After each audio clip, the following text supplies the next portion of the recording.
Hello everyone, स्वागत है आप सभी का एक नए वीडियो में। दोस्तों आज के इस वीडियो में हम जो है बीएड के थर्ड सेमेस्टर का जो है क्वेश्चन पेपर देखने वाले हैं। ठीक है, हमारे किसी स्टूडेंट ने जो है कमेंट किया था कि सर बीएड के थर्ड सेमेस्टर का हिंदी टीचिंग का, ठीक है, हिंदी शिक्षण का क्वेश्चन पेपर जो है बता दीजिए। तो देखिए ये जो है 2020 का जो है ये क्वेश्चन पेपर है हिंदी टीचिंग का। ठीक है, सभी क्वेश्चन पेपर आपको हमारे इस चैनल पर मिलते रहेंगे। ठीक है, और भी बहुत सारे जो टॉपिक से रिलेटेड वीडियो है और जो भी पेपर वगैरह हैं सब कुछ हमारे चैनल पर आपको जो है मिल जाएंगे। ठीक है, तो इसमें देखिए हम जो है बीएड के थर्ड सेमेस्टर की बात करें तो ये जो है 2020 का क्वेश्चन पेपर है और इसका नाम है देखिए पेडागॉजी ऑफ स्कूल सब्जेक्ट, यानी कि कोई भी एक सब्जेक्ट, ये जो है हिंदी शिक्षण का है, हिंदी टीचिंग। ठीक है, थर्ड सेमेस्टर में सिर्फ 2 ही सब्जेक्ट होता है। इसमें अगर हम देखें तो समय देखिए आपको 3 घंटे का समय मिलता है। ठीक है, 3 घंटे के समय में आपको जो है 100 नंबर का क्वेश्चन पेपर करना होता है। ठीक है, ये जो है 100 नंबर का क्वेश्चन पेपर होता है और जो उत्तीर्णांक होता है, ठीक है, उत्तीर्णांक यानी कि आपको जो है पास होने के लिए कितने नंबर चाहिए, आपको पास होने के लिए जो है 40 नंबर चाहिए। यहाँ पर आप लोग देख सकते हैं। ठीक है, उसके बाद देख लेते हैं यहाँ पर जो है कुछ नोट करके दिया हुआ है। देखिए यहाँ लिखा है कि कुल 5 प्रश्नों के उत्तर दीजिए, 40 अंकों का लघु उत्तरीय प्रश्न, ठीक है, अनिवार्य है। प्रत्येक इकाई से 15 अंकों का एक एक प्रश्न किया जाना है। ठीक है, और उसके बाद जो है सेकंड नोट में लिखा हुआ है कि लघु उत्तरीय प्रश्नों के अधिकतम सीमा जो है 200 शब्द है। लघु उत्तरीय प्रश्नों के उत्तर कितने शब्दों में देना है, 200 शब्दों में। ठीक है, उसके बाद जो है आपका दीर्घ उत्तरीय प्रश्नों के अधिकतम सीमा शब्द जो है 500 शब्द है। 500 शब्दों में उत्तर देना है आपका जो है लघु उत्तरीय प्रश्न दीर्घ उत्तरीय प्रश्नों के। ठीक है, उसके बाद ये सब देखने के बाद चलिए हम जो है डायरेक्ट क्वेश्चन पर चलते हैं। अब यहाँ पर दोस्तों हम लोग जो है क्वेश्चन देख लेते हैं कि क्वेश्चन जो है किस प्रकार से पूछे जाते हैं। ठीक है, प्रीवियस ईयर से क्वेश्चन जो है बहुत सारे मैच होते भी हैं। किसी भी साल का पेपर उठाकर देखेंगे तो उस साल के प्रीवियस ईयर क्वेश्चन पेपर से बहुत सारे क्वेश्चन जो है मैच भी होते हैं। ठीक है, तो सिर्फ आप प्रीवियस ईयर हल कर लेते हैं तो भी जो है आप काफ़ी अच्छा स्कोर कर पाएंगे। ठीक है, सबसे पहले है देखिए निम्नांकित के लघु उत्तर दीजिए, यानी कि लघु उत्तरीय प्रश्न उत्तर है। इसमें जो है आपको एक क्वेश्चन को जो है 4 नंबर का होता है एक क्वेश्चन, तो इसमें 10 क्वेश्चन अगर आप करते हैं तो यहाँ से आपको 40 नंबर मिल जाता है, यानी कि पासिंग मार्क सिर्फ आप जो है लघु उत्तरीय प्रश्न का उत्तर देकर भी जो है ला सकते हैं। 40 नंबर ही आपका पासिंग मार्क होता है। ठीक है, सबसे पहला क्वेश्चन देखिए, क्वेश्चन नंबर क है, भाषा शिक्षण में ध्वनि विज्ञान का वर्णन कीजिए, यानी कि भाषा के शिक्षण में ध्वनि विज्ञान का क्या वर्णन है, क्या महत्व है, ये आपको बताना है। ठीक है, ध्वनि मतलब कि जो भी चीज़ें आप बोलते हैं वो ध्वनि के माध्यम से ही बोलते हैं। ठीक है, और जो भी बोलते हैं उसको किसी न किसी भाषा के रूप में बोलते हैं। ठीक है, तो भाषा और ध्वनि एक दूसरे से जो है इंटर रिलेटेड है। ठीक है, आप ये सब जो है समझ सकते हैं। क्वेश्चन नंबर ख है देखिए, हिंदी व्याकरण शिक्षण की विधियाँ क्या है, संक्षिप्त वर्णन करें। ठीक है, हिंदी व्याकरण को शिक्षण के लिए कौन कौन सी विधियाँ हैं। ठीक है, बहुत सारी विधियाँ हैं। मौखिक विधि भी आप लोग जो है दे सकते हैं और जो है व्याख्यान विधि भी दे सकते हैं। ठीक है, तो इन सब के बारे में आपको जो है बताना है। उसके बाद क्वेश्चन नंबर ग है देखिए, हिंदी भाषा शिक्षण में दृश्य श्रव्य साधनों का महत्व स्पष्ट कीजिए। ठीक है, यानी कि हिंदी पढ़ाते समय जैसे मान लीजिए आप जो है हिंदी में कोई भी कविता के रूप में पढ़ा रहे हैं या फिर कोई भी टॉपिक ऐसा आ गया जैसे हिमालय वगैरह के रूप में। ठीक है, कोई भी किसी टॉपिक में आ जाता है हिमालय के बारे में या फिर जो है गांधी जी के बारे में, तो गांधी जी का जैसे फ़ोटो वगैरह आप लोग दिखाएंगे बच्चों को, दृश्य श्रव्य यानी कि जो चीज़ें दिखाकर या फिर सुनाकर जो है बच्चों को सिखाया जाता है। ठीक है, तो ये जो है एक अच्छा शिक्षण माना जाता है दृश्य श्रव्य सामग्री का प्रयोग करने पर। उसके बाद क्वेश्चन नंबर घ है देखिए, हिंदी गद्य के शिक्षण में किन पदों का प्रयोग होता है, ये आपको बताना है। ठीक है, उसके बाद जो अगला क्वेश्चन है देखिए, हिंदी भाषा के शिक्षण में रसात्मक एवं सृजनात्मक उद्देश्य क्या है, स्पष्ट कीजिए। ठीक है, उसके बाद अगला क्वेश्चन है देखिए, क्वेश्चन नंबर च है, भाषा शिक्षण में पाठ्य पुस्तकों के महत्व पर प्रकाश डालिए। ठीक है, किसी भी भाषा को सीखने से पहले जो है उसको उसमें अगर आपको पारंगत होना है, अच्छे से सीखना है कोई भी भाषा, तो उससे संबंधित जो पुस्तकें हैं उनका अध्ययन करना अनिवार्य हो जाता है। ठीक है, तो इसका महत्व बताना है, पुस्तक का महत्व।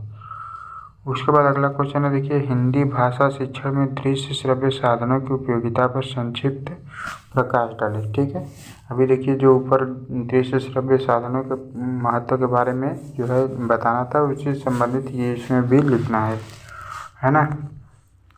और उसके बाद अगला क्वेश्चन है, देखिए हिंदी भाषा के शिक्षण में पाठ्य योजना के महत्व एवं आवश्यकता का उल्लेख कीजिए। ठीक है, हिंदी भाषा के शिक्षण में पाठ्य योजना यानी कि लेसन प्लान का क्या महत्व है। देखिए कोई भी चीज़ अगर आप पढ़ाने जाते हैं रैंडमली पढ़ा देते हैं तो कोई बात नहीं है, लेकिन अगर एक अच्छा शिक्षण अगर आप करना चाहते हो तो पाठ्य योजना को बनाना अनिवार्य हो जाता है।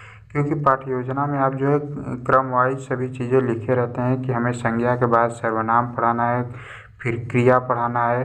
ठीक है, और फिर जो है जो भी चीज़ें पढ़ानी है क्रम वाइज आप जो है लिखे रहते हैं और उसी को जो है पढ़ाते हैं, है ना। आप अगर बिना पाठ्य योजना के पढ़ाने चले जाएंगे तो पहले हो सकता है आप सर्वनाम पढ़ा दें, पहले क्रिया पढ़ा दें, फिर बाद में संज्ञा पढ़ाएं। ठीक है, तो ये सब क्रम जो है आगे पीछे हो जाता है। और जब पाठ्य योजना बनाए रहते हैं तो इसमें सब कुछ लिखा रहता है, आप जो है उसमें लिखे रहते हैं कि पहले ये चीज़ पढ़ाना है, उसके बाद जो है ये चीज़ पढ़ाना है। ठीक है, उसके बाद अगला क्वेश्चन देख लेते हैं। अगला क्वेश्चन है, देखिए भाषा शिक्षण में शुद्ध उच्चारण का क्या महत्व है, प्रकाश डालिए। ठीक है, भाषा शिक्षण का देखिए मतलब क्या है। जब कोई भी भाषा अगर आप सीख लेते हैं तो उसमें भी अगर आप अशुद्ध जो है उच्चारण करते हैं या फिर अशुद्ध पढ़ते हैं तो फिर सीखने का कोई महत्व नहीं है। ठीक है, तो कोई भी भाषा अगर आप सीखते हैं तो उसमें शुद्ध उच्चारण का होना बहुत ही ज़्यादा जो है अनिवार्य हो जाता है ना। अगला क्वेश्चन है, देखिए हिंदी शिक्षण में मूल्यांकन की नवीन प्रविधियाँ हैं। ठीक है, हिंदी शिक्षण में मूल्यांकन की नवीन प्रविधियाँ हैं, यानी कि नवीन प्रविधियाँ कौन कौन सी उनका उल्लेख करना है। ठीक है, ये सब जो है शॉर्ट क्वेश्चन थे, यानी कि जो है आपको 250 शब्दों में लिखने थे। ठीक है, उसके बाद देखिए यहाँ से आपका जो है स्टार्ट हो जाता है इकाई प्रथम। ठीक है, यहाँ पर नीचे से जो है स्टार्ट हो जाता है आपका यहाँ से इकाई फर्स्ट। ठीक है, इकाई फर्स्ट में जो है आपका ये जो है 15 नंबर का क्वेश्चन पूछा जाता है। ठीक है, तो इसको जो है आप लोग थोड़ा लॉन्ग में लिखेंगे 500 शब्द में तो ठीक रहेगा। वैसे कोई गिनता है नहीं, लेकिन लगभग 500 शब्द एक अंदाज के हिसाब से लिखना पड़ता है। ठीक है, इसके क्वेश्चन देख लेते हैं। इसमें सभी क्वेश्चन में अथवा करके दिया होता है, तो कोई भी 2 क्वेश्चन में से एक क्वेश्चन कर सकते हैं। ठीक है, हर यूनिट से जो है एक एक क्वेश्चन करना होता है। क्वेश्चन नंबर 2 है, देखिए हिंदी भाषा शिक्षण के विभिन्न उद्देश्य क्या हैं, विस्तार पूर्वक वर्णन कीजिए। ठीक है, यानी कि हिंदी भाषा शिक्षण के जो है उद्देश्यों के बारे में आपको इसमें बताना है। ठीक है, फिर जो है इसमें अथवा करके देखिए दिया हुआ है, यहाँ पर देखिए अथवा लिखा हुआ है। उसके बाद जो है अगला क्वेश्चन है, देखिए माध्यमिक स्तर पर उत्तर प्रदेश बोर्ड द्वारा निर्धारित पाठ्यक्रम की समीक्षा प्रस्तुत कीजिए। ठीक है, यानी कि यूपी बोर्ड द्वारा कौन कौन से पाठ्यक्रम कैसे कैसे पाठ्यक्रम निर्धारित किए गए हैं, किसके लिए, ये जो है माध्यमिक स्तर के शिक्षक के लिए। ठीक है, माध्यमिक स्तर के लिए, है ना, तो ये जो है आपको बताना है। उसके बाद जो है देख लेते हैं अगला यूनिट। तो अगला यूनिट है, देखिए यूनिट नंबर 2 यानी कि इकाई द्वितीय। इसमें से भी एक क्वेश्चन करना है, 2 क्वेश्चन है, 2 क्वेश्चन में से सिर्फ आपको एक क्वेश्चन करना है। ठीक है, तो क्वेश्चन नंबर 4 है, देखिए इसमें 8वीं कक्षा को हिंदी पढ़ाने हेतु एक पाठ्य योजना प्रस्तुत कीजिए। लेसन प्लान देखिए बहुत ही ज़्यादा इंपॉर्टेंट है, एक लेसन प्लान आपको जो है याद रहना चाहिए। अब यहाँ पर देखिए जो है बहुत बच्चे क्या करते हैं कि 8वीं कक्षा का है तो अब वो जो है सोचने लगते हैं कि अरे यार 8वीं कक्षा में कौन कौन सा जो है चैप्टर है, किस चैप्टर पर बनाए किस चैप्टर पर नहीं। ठीक है, आप जो कई बच्चे क्या करते हैं कि 6 का भी याद कर लेते हैं, 7 का भी याद कर लेते हैं, 8वीं कक्षा का भी याद कर लेते हैं। कौन आ सकता है ये थोड़ी पता है। ठीक है, हो सकता है अगली बार, इस बार 8वीं का दिया है तो अगली बार जो है 7वीं का दे दे या 6वीं का दे दे। ठीक है, तो ऐसा आपको नहीं करना है, कोई भी एक लेसन प्लान बना दीजिए। ठीक है, एक लेसन प्लान आप ऐसा याद करिए कि जो कि 6 में भी है, 7 में भी हो और 8 में भी हो, मतलब थोड़ा मिलता जुलता। जैसे अगर आप जो है अगर मैं बात करूँ संज्ञा की, तो संज्ञा आपका जो है कक्षा 6 में भी है, कक्षा 7 में भी है, कक्षा 8 में भी है, थोड़ा थोड़ा भाग है। ठीक है, तो ये ऐसा लेसन प्लान तैयार कीजिए जो कि तीनों में हो, है ना। अगर आप तीनों का नहीं याद कर लेते हैं, कोई एक भी याद है आपको, तो सिर्फ कक्षा जो बदलना है, कक्षा 6 की जगह कक्षा 7 कर दीजिए, कक्षा 8 कर दीजिए, ठीक है। ऐसे कोई थोड़ी चेक करने जाता है कि ये कौन से क्लास का लेसन प्लान है ना। वहाँ एग्जामिनर आपका जो है कक्षा 6, 7, 8 की बुक लेकर नहीं मिलाता है कि आप कौन से क्लास का लेसन प्लान बनाया है ना। तो कोई भी क्लास का आप लोग जो है बना सकते हैं। एक लेसन प्लान जो है बहुत ज़्यादा इंपॉर्टेंट है, एक लेसन प्लान आपको याद रहना ही चाहिए, ठीक है। इसमें देखिए अथवा करके पूछा हुआ है, अथवा करके क्या पूछा है कि हिंदी पद्य शिक्षण में किन दो पदों का प्रयोग होता है, ठीक है। हिंदी पद्य के शिक्षण में किन दो पदों का प्रयोग, हिंदी पद्य। अब कितने लोगों को यही नहीं पता कि गद्य क्या होता है, पद्य क्या होता है, ठीक है। इसमें भी कन्फ्यूजन होता है ना। तो पद्य मतलब कि कविता, ठीक है। गद्य मतलब कि कहानी, ठीक है। अब आप जो है ऐसे याद रखिए, गद्य मतलब गधा इंसान भी उसे पढ़ सकता है, ठीक है। ये गद्य, ग से यानी कि गधा, यानी कि पढ़ने में सबसे कमज़ोर छात्र भी आसानी से पढ़ सकता है। लेकिन पद्य क्या होता है, पद्य होता है कविता, ठीक है। कविता को हर कोई नहीं पढ़ सकता है, ठीक है। जो पढ़ने लायक होगा वही पढ़ेगा, है ना। उसके बाद देखिए आपका आ जाता है यूनिट नंबर 3, इकाई 3। इसमें देखिए है क्वेश्चन नंबर 6 क्या है कि हिंदी भाषा के शिक्षण में कंप्यूटर की भूमिका का वर्णन कीजिए, ठीक है। यानी कि हिंदी के शिक्षण में कंप्यूटर का क्या उपयोग है, क्या योगदान है, ये आपको इसमें बताना है।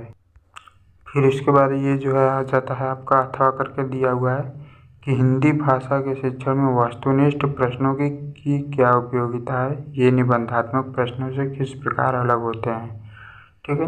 निबंध ये जो है वस्तुनिष्ठ यानी कि ऑब्जेक्टिव क्वेश्चन के इम्पोर्टेंस यानी कि उपयोगिता के बारे में, महत्व के बारे में बताना है। और जो है आपको ये निबंधात्मक प्रश्नों से यानी कि जो प्रश्नोत्तर लिखने वाला क्वेश्चन होते हैं उनसे कैसे अलग होते हैं, ठीक है। प्रश्नोत्तर में देखिए एक प्रश्न दे देगा, उसका उत्तर लिखना होता है। लेकिन जो वस्तुनिष्ठ प्रश्न होते हैं उसमें जो है 4 ऑप्शन होते हैं, 4 में से सिर्फ एक ही सिलेक्ट करना होता है, ठीक है। तो ये सब जो है आप लोग लिख लेंगे।